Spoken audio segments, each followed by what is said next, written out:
Go again.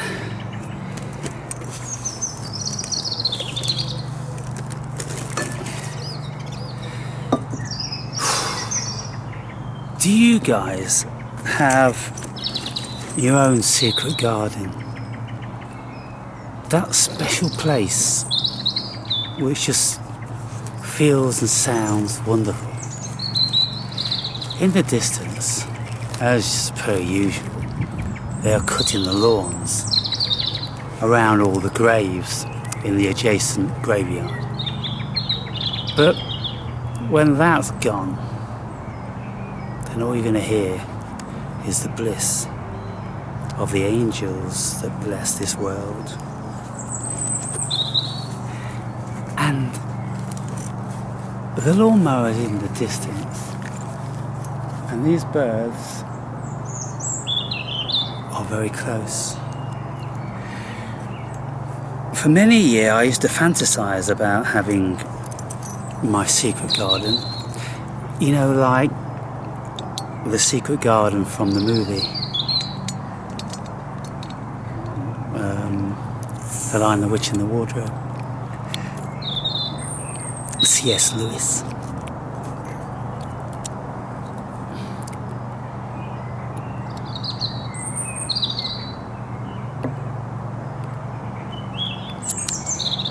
By the time I've gotten here, I've done all the things that I disciplined myself to do, or at least some of them, i.e. get up in the morning and read and meditate and address anything I need to address, then go cycling or go to the gym, or go cycling and go to the gym, and walk a couple of miles to the supermarket. And by the time I've done all those things and I've walked a mile with this heavy rucksack full of a dozen bottles of beer and loads of other things, and often 2 big shopping bags strapped to my rucksack, the whole thing weighing about 20 kilos. Oh, it's nice just to throw it off and roll my shorts up into super short shorts, and to have the sun on my whole naked body, having worked the muscles, and the muscles are, they're tense, but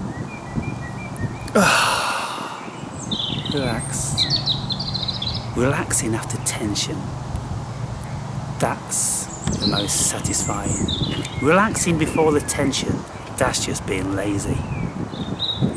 You gotta relax after the tension, people. And that's why the orgasm is so important to all that hard work. And then you go, oh. You can stop working out.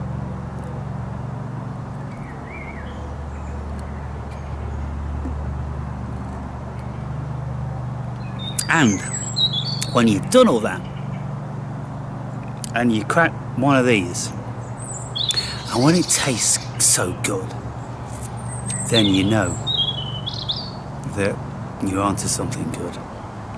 Yesterday, as soon as I touched this to my lips, it wasn't anything like as satiating, and I almost didn't want to drink it. But I forced myself down a third of the bottle before I started to feel pretty ill. And that, I've discovered now, is most likely attributed to the Polypore fungi. The Polypore fungi is reputedly to be an amazing anti-inflammatory and super health food. And I've been taking that every day, twice a day, for 6 months. And I used to have edema that just started to come on my feet and ankles, and I was assuming this because I'm standing up all day long, because I only afford myself the privilege to sit down come early evening time, 8 o'clock at the earliest. Otherwise I was standing at my station and standing, doing everything all day long, walking and all that sort of stuff, because sitting down is bad for your back, and I've had a bad back in you know, my life. And now it feels very, very good. It feels like I've come out of any of the weakness or the infirmity or the precariousness and the potential for it to, you know, oh, my back's gone. You know, it always used to be feeling like it's borderline for years. And so I tried all different sorts of things, like, you know, physiotherapy and yoga and doing all these different sorts of exercise and everything, and none of that ever really did anything, to be fair. But alongside my edema, because I thought I was standing up all the time, and maybe it's my age and I'm still doing a lot of walking. I'm 61 this year, but I'm very active. Maybe that's it. And I thought, well, I've heard that Polypore is an anti-inflammatory, and I take a whole bunch of supplements which their main the main offering is anti-inflammatory. Whenever anything is good for you, it's anti-inflammatory. Why? Because the body gets subject to inflammation. Inflammation constitutes about 99% of all illnesses. It's the inflammation we need to keep down. So I take all these anti-inflammatory supplements, but they never fended off the edema, the fluid on the calves and on the ankles, and it got so bad it started to come up to above my knees, and I couldn't do yoga anymore because it's too tight.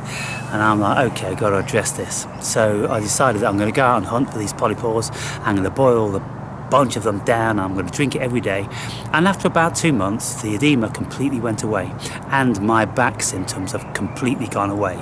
So who knows? I'll only know if I stop taking it and it comes back. Then I will think, well, okay, that, you know, when I was on it, after a while, it all went away. Then when I stopped it, it came back. Let me try it again then and see if it goes away again. You know, it's trial and error, isn't it? That's why we need to do all these tests over long periods of time with lots of people.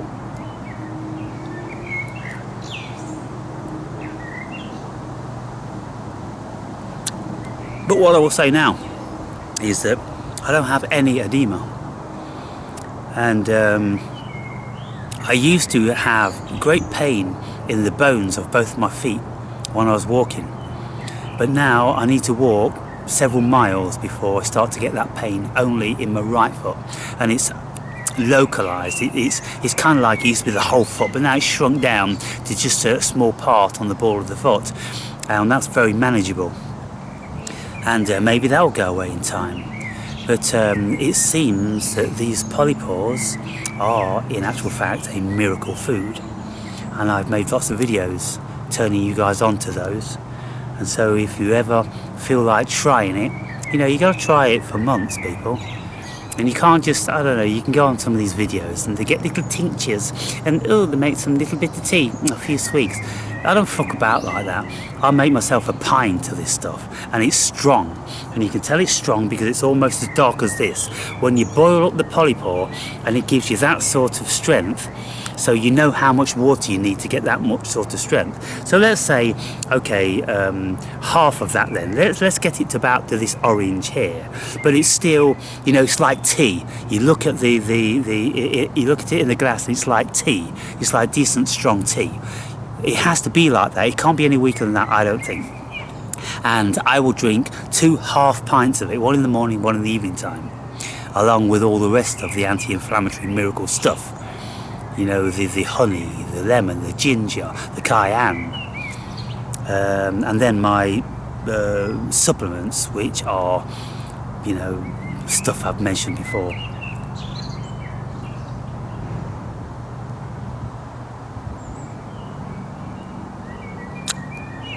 And, you know, then keeping the impurities down. This is a beautiful thing, in moderation. It's liquid bread. There's benefits to moderate amounts of alcohol. And this makes me feel beautiful and pleasant. It puts me more into the cosmic bliss. And then it makes these even more incredible and wonderful. So I've got these 2 things here, which...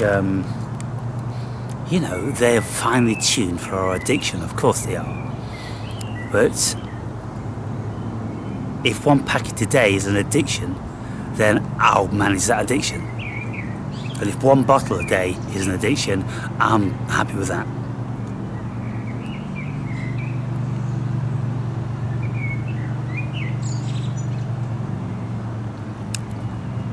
I've got this natural ability to turn off the desire for alcohol when it no longer tastes good, when my body no longer is telling me that that's good stuff you drink in there.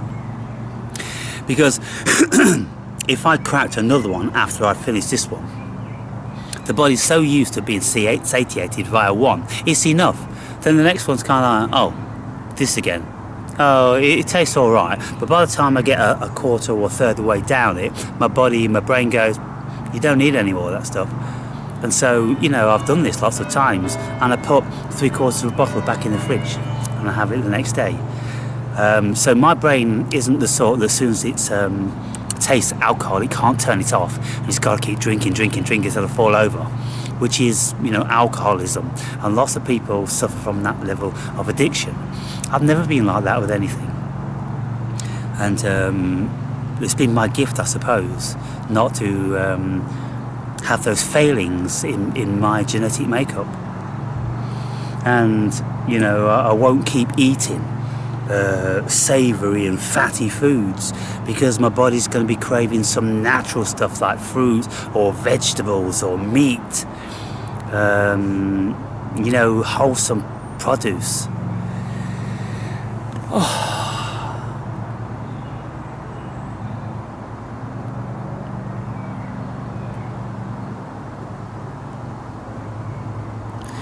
So, I don't know how many of you grok what I'm doing here. When I tell you that this is liquid ecstasy, everything is dripping ecstasy. Have you any idea what that means? And I've described it to you in lots of different ways. And invariably, I don't get any consensus. I don't get any, yeah, I know exactly what you mean. Don't get it. It doesn't happen, does it? How many of you actually have the luxury and pleasure of doing this every day, whenever you want to? Every single day, come rain or shine, I could sit here as long as I wanted to. How many of you have the pleasure? How many of you have managed to tune in to that level of emancipation whereby you don't feel guilty because you've got so many other things to do? I've got nothing else to do. Everything I do is about self-preservation, hedonism, and teaching. And so I have here the world's first spiritual Bible. This is one of the best books anybody will ever read on the planet. Equal in stature is this one, but this one's more advanced for some people, but less advanced in other ways, because in this book you need to have a knowledge of a whole broad spectrum of what it is to be a human being. Psychology, philosophy, humanity, religion and spirituality, where this book is just Eastern philosophy combined with religious dogma.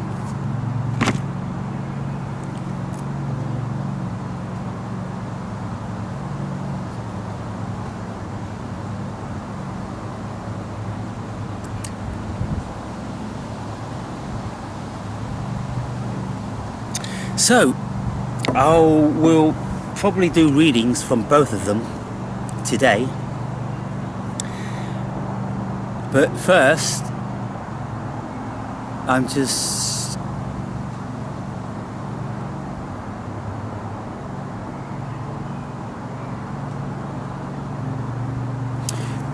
people talk about the stillness, they talk about the silence. When you enter into that, it's intoxicating, it's mesmerizing, and there's no words for it. And so there is a time of my day when I'm given to that, usually about 3 times in the day. And so I'm going to be having an open-eyed meditation, just closely looking, trying to absorb what it is that's actually touching me so deeply and so profoundly. Because as far as I can work out, it's an unfathomable miracle. I can't work out why what I'm seeing is so beautiful, is so wonderful, is so mesmerizing. It's cosmic ecstasy. So just to look at these trees dripping with ecstasy,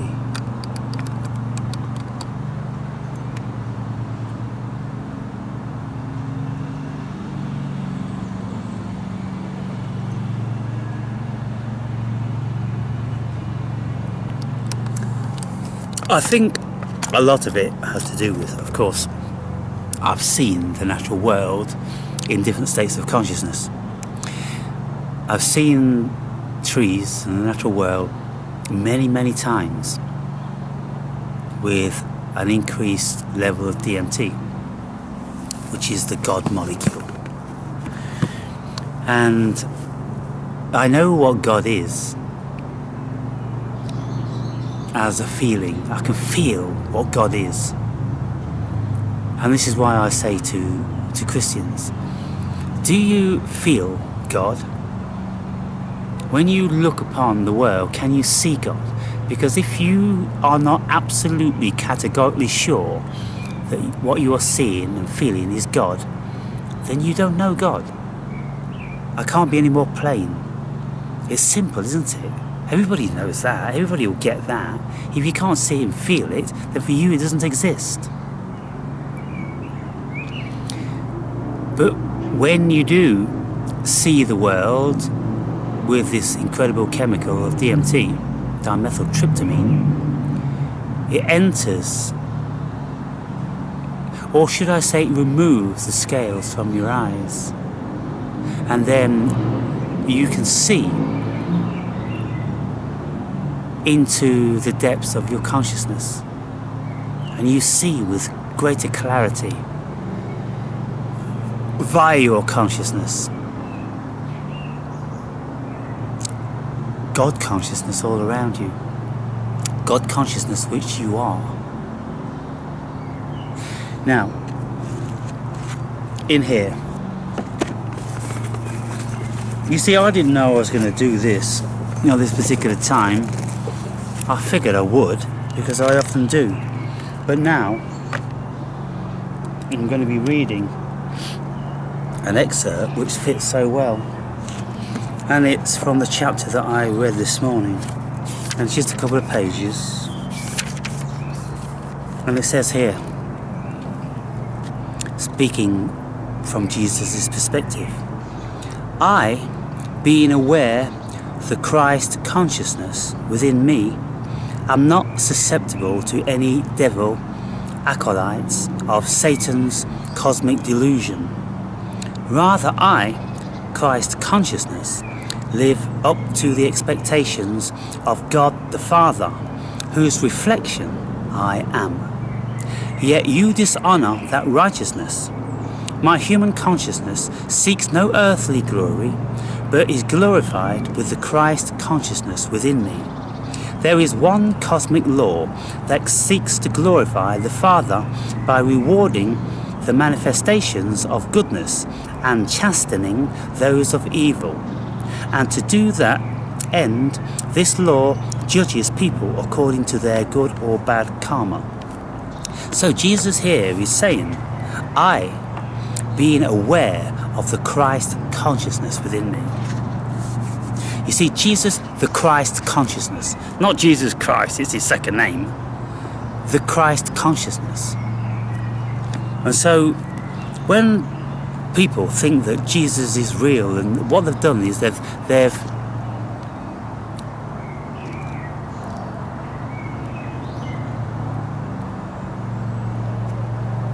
Oh, I can't find that word now. Anthropomorphized.